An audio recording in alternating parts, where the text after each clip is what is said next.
सभी YouTube family को राधे राधे, जय श्री कृष्ण, जय श्री राम, जय माता जी।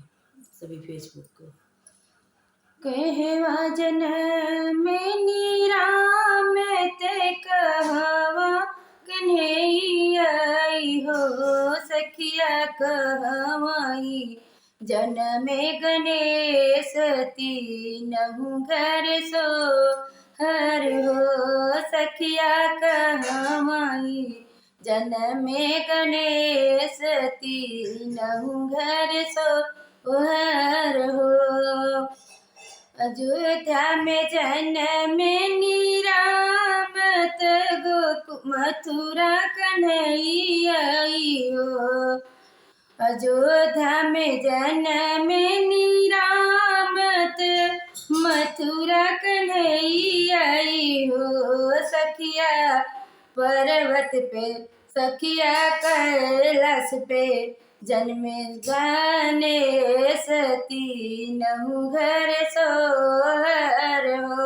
सखिया कैलाश पे जन्मे गणेश तीनहु घर सोहर हो।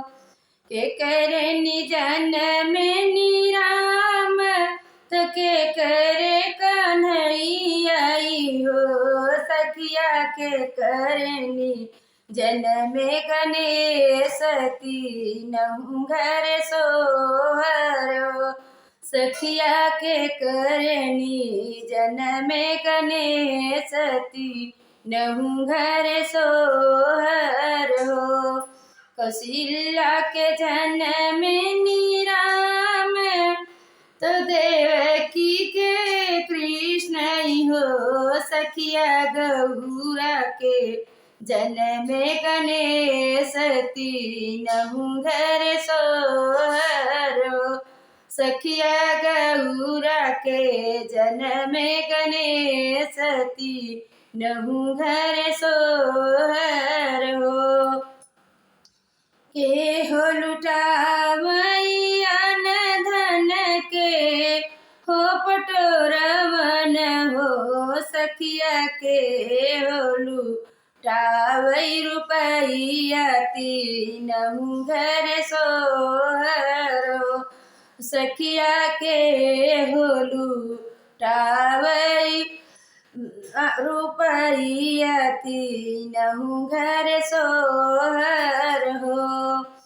कौशल्या लुटावै पटोरवन जसोदा जे रूपवै हो। सखिया गौरा लुटावै आन धन तीनहु घर सोहर हो। सखिया कौशल्या लुटावै रुपैया तीनहु घर सोहर हो। अच्छा लगे तो लाइक करना, कमेंट करना, शेयर करना। सभी को राधे राधे, जय माता।